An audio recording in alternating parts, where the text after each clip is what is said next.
Network and Data Security, Section 5, Address security and connectivity concerns where applicable.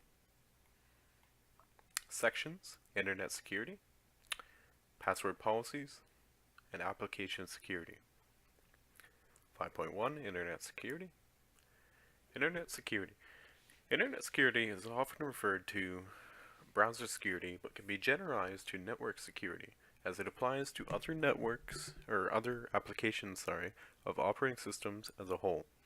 The internet is an insecure highway for exchanging information that brings high risks to your own information from fraud, phishing, viruses, trojans, and worms. Threats: malware, phishing, which is a site or application pretending to be a friendly application, like something imitating YouTube or something like that, or your banking, like CIBC, you log in, you give your credit card information, they take it. You got scams, denial of service attacks, and application vulnerabilities. Let's say you have your information hooked up to Visual Studio or something like that, and for some reason it has some insecure hole into it. Someone gets in, an attacker gets into it, takes your login information or something like that. Solutions: you got multi-factor authentication, TCP/IP, Internet Protocol Sec, firewalls, security tokens, browser choice.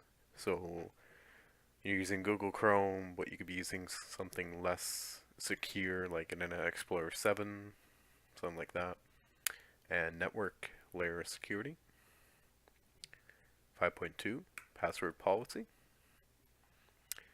Password policy is a set of rules created to enhance computer security by encouraging users to employ strong passwords.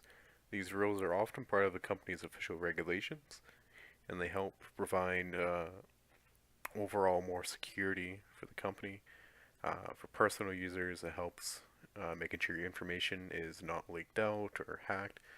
Like, don't use the same password for your Google account, for your phone login, for your banking information, because if one gets hacked and taken, it could be used for other sources of information. Password policy rules, for example, you got strong passwords, so hello world 123 is way stronger than 1234, but in often cases, a complete sentence is extremely more secure than either of those options. Minimal length could be a rule, so you get a minimal of 8 letters, for instance. You can't have anything below that. Another would be one upper, one lower, one special character, which you see quite often. Maybe not the one special character, but definitely one upper, one lower. No dot or spaces. Change everything 3 months if you can. No reuse for passwords. 3 tries is often used. It can be quite frustrating for a user, especially if they generally cannot remember their password. It locks them out. It can be annoying, but it works. Especially against just an attack repeatedly trying passwords over and over and over and over until it cracks it. This completely stops it, honestly. Uh, a lot of sites are responsible for password hashing themselves. They could be held accountable for not doing it. Password entropy. Just some characteristics of, well, variable names essentially of it. 5.3, application security.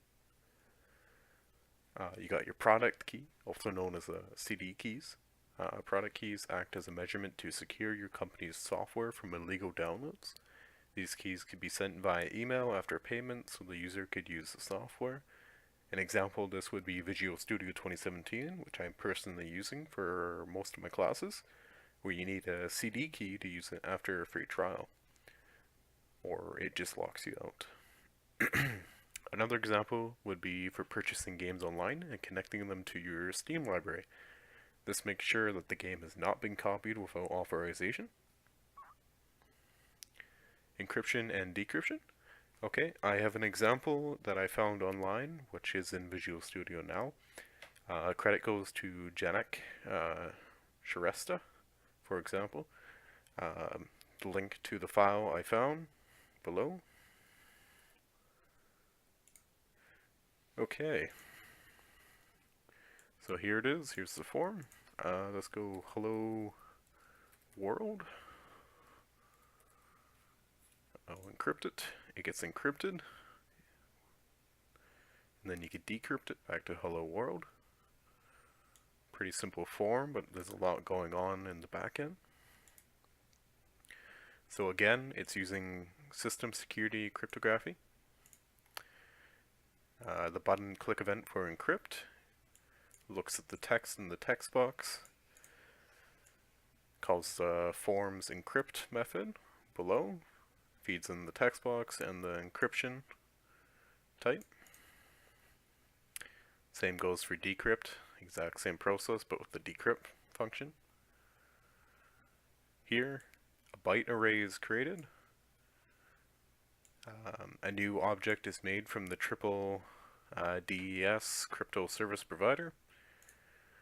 It goes through ciphering, padding, uses the iCrypto transform, stored in a new byte array called result array, and then it returns the encryption. Now the decryption feeds in what was encrypted, goes through the same process of cipher and padding, and then uses the decryption method. Yeah, create decryptor. Okay, that's pretty much what's behind the code, and that is concluding section 5.